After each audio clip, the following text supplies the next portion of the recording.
सबसे पहले तो यह बात आप अपने दिमाग से निकाल दीजिए कि परमात्मा किसी को दुख देते हैं। परमात्मा किसी को दुख नहीं देते। ये जो सुख और दुख का खेल संसार में चल रहा है, इसका परमात्मा से कोई लेना देना है ही नहीं। ये सारे का सारा का खेल हमारा अपना ही रचाया हुआ है। हम जो करते हैं, अगर अच्छा करते हैं तो परिणाम मिलता है सुख, अगर हम बुरा करते हैं तो परिणाम मिलता है दुख। परमात्मा का इससे क्या लेना देना। आपने कई लोगों को ये कहते हुए सुना होगा कि मेरे जीवन में तो बहुत दुख है और इस दुख को मैं परमात्मा की कृपा ही समझ रहा हूं कि पता नहीं परमात्मा ने किस अच्छाई, जो अच्छाई बाद में मेरे जीवन में आएगी, हो सकता है उस अच्छाई और आज के समय के बीच में परमात्मा ने मेरे जीवन में दुख दे दिया हो। क्योंकि दुख से निकलकर जब सुख में आते हैं तो बहुत ही अच्छा महसूस होता है। इसलिए परमात्मा की कृपा है भैया। सुख भी परमात्मा की कृपा से आता है, दुख भी परमात्मा की कृपा से आता है ना। इस दिमाग से, अपने दिमाग से इस गलत फहमी को आज और इसी क्षण निकाल के फेंक दीजिएगा। ये सारे का सारा खेल, सुख और दुख, हमारे अपने ही किए हुए कर्मों का उपहार है। हम अच्छे कर्म करते हैं तो हमारे जीवन में आज नहीं तो कल, कल नहीं तो परसों एकत्र होते रहते हैं संस्कार। कर्मों का फल एकत्र होता रहता है और समय पर आकर वो हमारे जीवन में दिखता है, हमारे जीवन में प्रवेश करता है। तो ये गलतफहमी दिमाग से बिल्कुल निकाल दीजिए कि परमात्मा हमें दुख देते हैं। परमात्मा हमें दुख क्यों देंगे? क्या परमात्मा इतने बुरे हैं जो अपनी संतानों को दुख देंगे? आप यदि बड़े हैं, ग्रस्त हैं, आप यदि बच्चों के पिता हैं, तो क्या आपके दिमाग में कभी ये बात आती है कि मैं अपने बच्चों को दंड दूं? क्या मैं अपने बच्चों को दुख दूं? आती है कभी ये बात दिमाग में? आती नहीं, बिल्कुल भी नहीं आती। क्योंकि माँ बाप अपने बच्चों को बहुत अधिक प्रेम करते हैं और जो प्रेम करता है वो कष्ट क्यों देगा? नहीं देगा ना। जो प्रेम करता है वो तो प्रेम ही देगा। वो तो चाहेगा कि सुखी रहे और वो उपक्रम भी करता है सुख देने के। परमात्मा भी उपक्रम करते हैं, बार बार अवसर देते हैं, संभलने का मौका देते हैं। लेकिन हम हैं कि अपनी हरकतों से बाज ही नहीं आते। इसलिए हमारे कर्मों के अनुरूप ही हमारे जीवन में सुख और दुख आते हैं। परमात्मा का इससे दूर दूर तक कहीं कोई लेना देना नहीं है। आप किसी रास्ते पर चले जा रहे हैं, सामने देख रहे हैं, किसी सोच में डूबे हुए चले जा रहे हैं और रास्ते में कोई ईंट पड़ी है या कोई पत्थर पड़ा है या गड्ढा आ गया, गड्ढे में आपका पैर गिरा या उस ईंट पत्थर से आपका पैर टकराया, आप गिर गए, आपको चोट लगी, तो क्या परमात्मा ने वो पत्थर रखा था? क्या गड्ढा परमात्मा ने खोदा था जिसमें आपका पैर गया? ना, आपकी असावधानी के कारण आप सावधान नहीं थे, इसलिए गिर गए। डॉक्टर के पास आप पहुंचे, डॉक्टर से कहें मैं तो गिरना नहीं चाहता था, फिर भी गिर गया। डॉक्टर ने कहा देखकर नहीं चले होगे, ग्रेविटेशन है धरती में जो हर चीज को अपनी तरफ खींचती है। आप संभल कर नहीं चले, ठोकर लगी, आपको चोट लग गई, आप घायल हो गए। आगे से संभल करके चलना, ध्यान रख करके चलना, क्योंकि ध्यान रख करके चलेंगे तो ठोकर लगेगी नहीं। ठोकर तभी लगती है जब या तो गड्ढा हो या फिर कोई चीज पड़ी हो और आपका ध्यान कहीं और हो। यदि आपका ध्यान यात्रा पर होगा तो फिर आप उस गड्ढे से अथवा ईंट से बच करके निकल जाएंगे। जो चोट आपको लगनी थी अब वो नहीं लगेगी। आप इस बात को नकारात्मक तरीके से मत लेना कि जो भाग्य में लिखा है वो तो होगा ही। आप भाग्य को दोष नहीं दे सकते, ये केवल अपने मन को समझाने वाली चीज है। भाग्य में लिखा था गड्ढे में गिरोगे, नहीं गिरे क्योंकि सामने आपकी नजर थी, आपने देखा हुआ था। ठीक इसी तरह से हमारे जीवन में असफलताएं आती हैं। असफलताएं क्यों आती हैं? क्योंकि प्रयास पूरे मन से नहीं किया गया।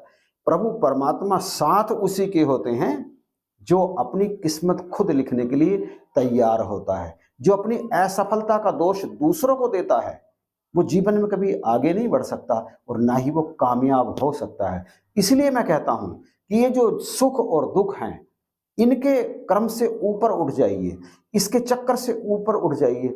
अब आप एक बात भी कह सकते हैं कि भैया हम तो कभी बीमार ही नहीं होना चाहते, फिर भी बुखार आ जाता है, फिर भी शरीर के अंदर कोई बड़ा रोग लग जाता है, कई और दिक्कतें शरीर में आ जाती हैं। हम तो नहीं चाहते, फिर भी होता है, कोई भी नहीं चाहता। मैं कहूंगा कि शरीर में रोग आए इस बात को कोई भी नहीं चाहता, लेकिन फिर भी आता है। कई बार जेनेटिक कारणों से आता है, कई बार लापरवाही की वजह से। हवा में धूल है, हवा में गंदगी है, हवा में और दिक्कत है, आप सांस लगातार लिए जा रहे हैं गहरी गहरी, उस गंदगी को दूर करने का प्रयास नहीं करते, जहां हवा में दुर्गंध है वहां से शीघ्र निकलने का प्रयास नहीं करते, मास्क नहीं लगाते, तो इन्फेक्शन तो होगा ना, शरीर में रोग तो आएगा ना। बहुत अधिक गर्मी है और तुरंत मुंह धो लेंगे या तुरंत ठंडे पानी में अपने पूरे शरीर को डुबो देंगे तो फिर दिक्कत तो शरीर में आएगी ना। ये सारे का सारा खेल प्रकृति का चल रहा है। प्रकृति अपना काम कर रही है, तुम भी अपना काम करो, प्रकृति से तालमेल बिठा करके चलो। ये ठीक इसी तरह से है जैसे एक नट रस्सी पर चल रहा है और वो कभी इधर झुकता है कभी इधर झुकता है, और वो जब इधर उधर झुकता है तो उसे ऐसा करते देख करके तुम ये अंदाजा मत लगा लेना कि वो जानबूझ करके रस्सी पर डांस जैसी हरकतें कर रहा है ना। वो ऐसा इसलिए नहीं कर रहा, वो ऐसा इसलिए कर रहा है कि जब वो इधर झुकता है तो अपने आप को वो गिरने से बचा रहा है रस्सी से, और वो जब इधर झुक रहा है तब भी वो अपने आप को नीचे गिरने से बचा रहा है। वो लगातार रस्सी पर बैलेंस किए हुए है।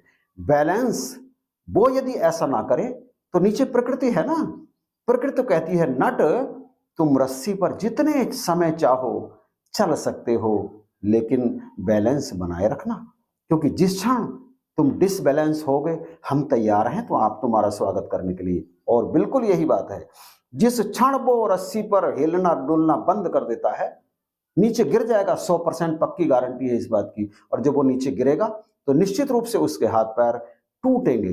ठीक इसी तरह से ये जो हमारा जीवन है ये बहुत ही बारीक संतुलन है।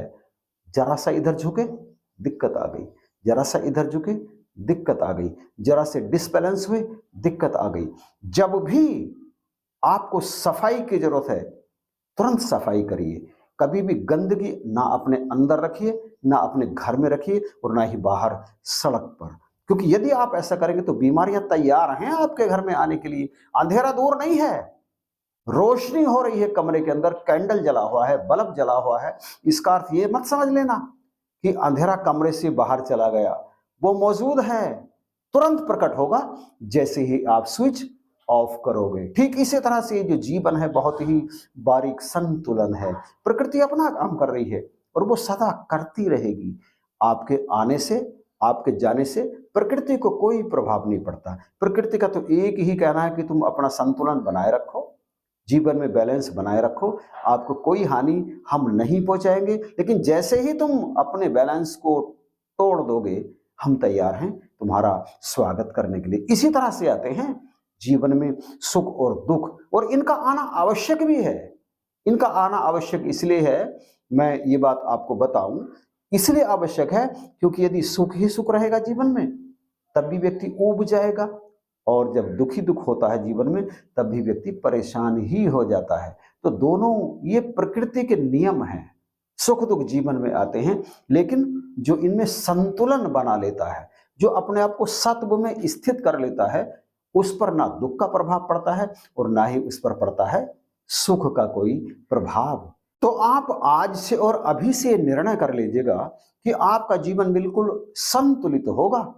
आपके जीवन में जो सुख दुख आ रहे हैं तो उसके बारे में भी ये विचार कर लीजिएगा कि इन दोनों का संबंध कहीं ना कहीं मेरे कर्म से ही है, परमात्मा से इसका कोई लेना देना है ही नहीं। परमात्मा तो तटस्थ हैं, परमात्मा शांत है, परमात्मा स्थिर है। कौन स्थिर नहीं है? प्रकृति। और परमात्मा प्रकृति नहीं है, प्रकृति मैं हूं, और जो दिख रहा है वो प्रकृति है। प्रकृति के 3 गुण हैं, रजस तमस और सत्व। परमात्मा इन 3 गुणों से परे है, इसलिए परमात्मा को कहते हैं गुणातीत, त्रिगुणातीत, तीनों गुणों से परे। तो ये सुख दुख कहीं ना कहीं मेरे ही कर्मों का सुफल है।